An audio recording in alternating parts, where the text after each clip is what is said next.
Brought to you by 1AAuto.com, your source for quality replacement parts and the best service on the internet. In this video, we're going to show you how to remove and replace the upper control arm on this 97 Expedition. At 1AAuto, we sell a nice replacement upper control arm. This takes care of if you have worn out bushings as well as a worn out upper ball joint. Replacing the whole assembly will take care of both those issues. We're doing this on this Expedition, but it's also the same for a lot of different Ford and Lincoln SUVs and pickup trucks. Tools you'll need are 19 and 21 millimeter sockets, and that could vary depending on what vehicle you're working on. Ratchet, breaker bar, and a pipe for leverage. Some of those bolts can be a little stubborn, so having some extra leverage is always good. Pliers, penetrating oil, a marker, a ball joint removal tool, a hammer, as well as jack and jack stands. Okay, you're going to start out by removing your wheel. If you don't have impact tools, start with your wheel on the ground.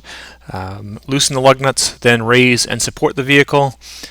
Then take the lug nuts off and the wheel off. Okay, once you have the tire off, you're going to want to roll a jack underneath the lower control arm and lift up and support the suspension.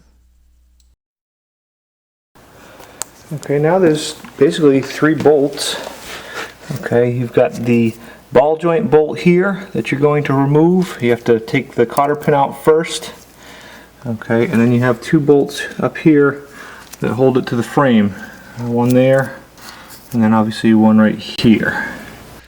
The bolts and washers that hold the control arm to the frame are actually what you use to align and set caster and camber. So what I'm going to do is I'm going to use a marker and just make a vertical line on them so I have a good reference point to put them back together, which gives you a pretty decent preliminary alignment. You will want to have your alignment checked and possibly adjusted after this repair.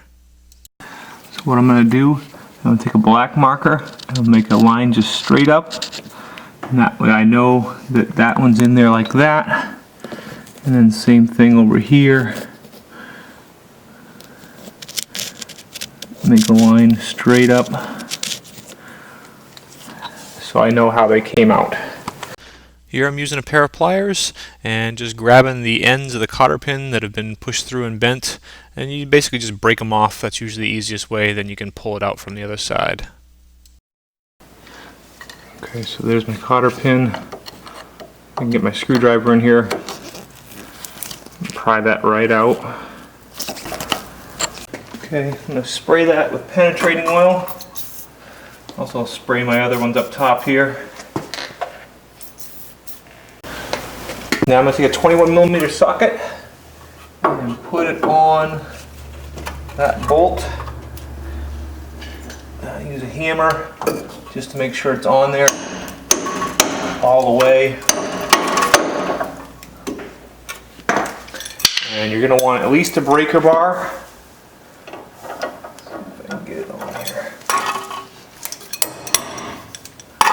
To reposition my socket here.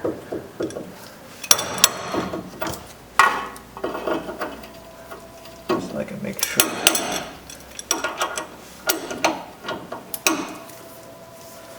Okay.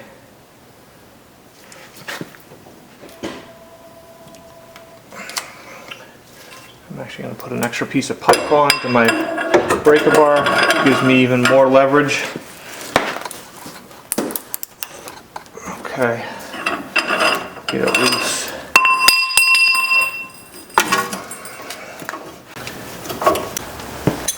Now I can switch to the ratchet and remove it all the way.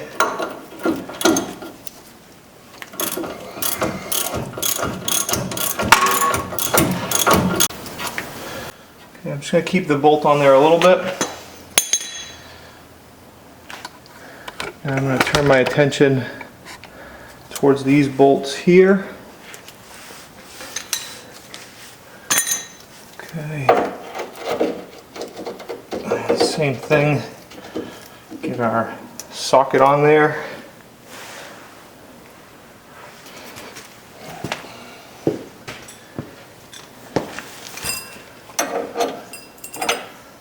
Okay. Breaker bar.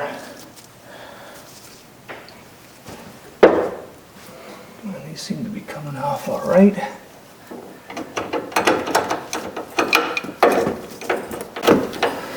So I loosen up that one a couple turns, then turn my attention towards the rear one. Use a hammer to try and get the socket on there. The bolt or the nut is a little crusty, so I just get that on there, and then it comes apart as well.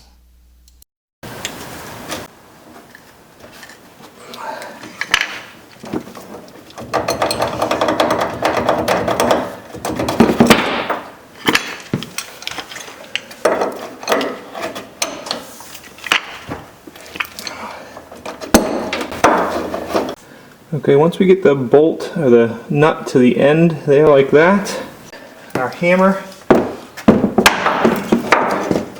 make sure we can get that bolt out. Okay, so here we're just making sure that we can get the bolts loose. You don't want to take them out yet, but you do just want to make sure, give them a couple taps and turn them with a wrench and make sure they're free. I was pleasantly surprised, even though this truck is pretty crusty and rusty, they did come free pretty easily.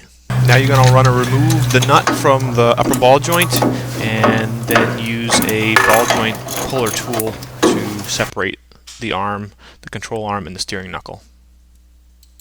So you can see here I removed that plastic around the upper ball joint, then put my ball joint separator tool on and get it in position.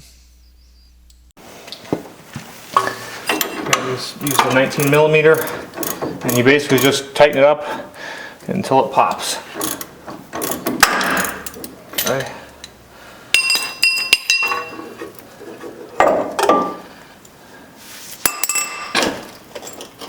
Okay, you see your steering knuckle comes out of the way. So now I just remove the nuts and washers from the ends of those bolts that hold to the frame, pull the bolts out. I just kind of put everything right on the frame next to it, so I keep the same hardware with the same sides. Take my old control arm out. Okay, use a wire brush and or a screwdriver. Just clean off some of the scale on the inside of the frame there. Then put your new control arm up in place, and you just want to start the bolts in for right now, paying attention to where the marks are that you made on the washers on the bolt heads. Just work them right into place. Alright, since I've got the bolts in, I'm going to now just kind of put this down and in. Okay, just start my bolt on. Okay, now I'm just going to kind of preliminarily tighten these up. So I'm going to put my breaker bar on here. Okay, and I'm just kind of pulling that so that my mark up there is straight up and down the way I marked it.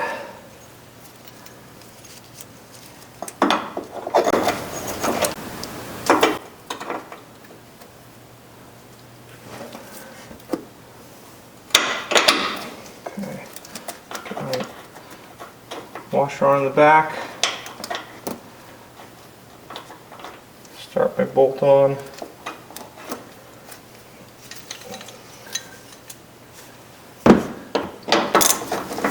Okay, once I get the nut on there, I'll use my ratchet and socket and just tighten up that nut snug. You don't want to have it tight, just when it starts getting seated, and then repeat the same thing for the other frame bolt.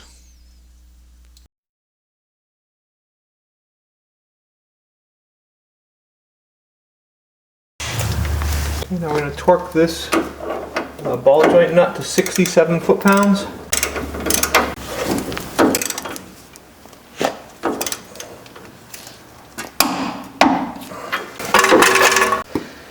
Okay, now insert our new cotter pin. And there are pliers to bend it, pull it through, and bend it.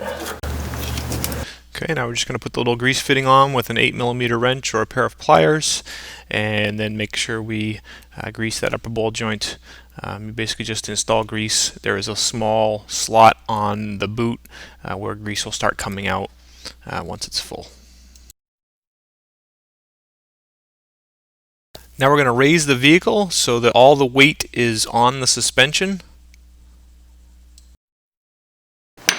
Okay, so I know the space between here, all my weight is on my suspension. Again, I'm going to use my breaker bar.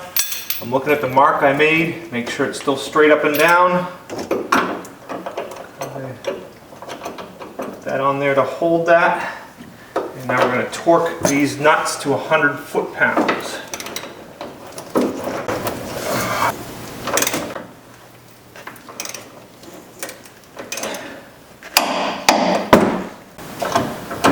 Okay, and we'll speed things up here as we repeat that for the other bolt and nut assembly.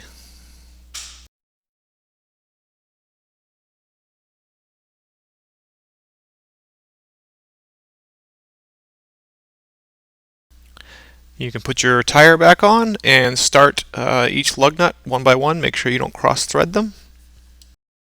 And tighten them down preliminarily. Torque the lug nuts to 100 foot-pounds using the star pattern.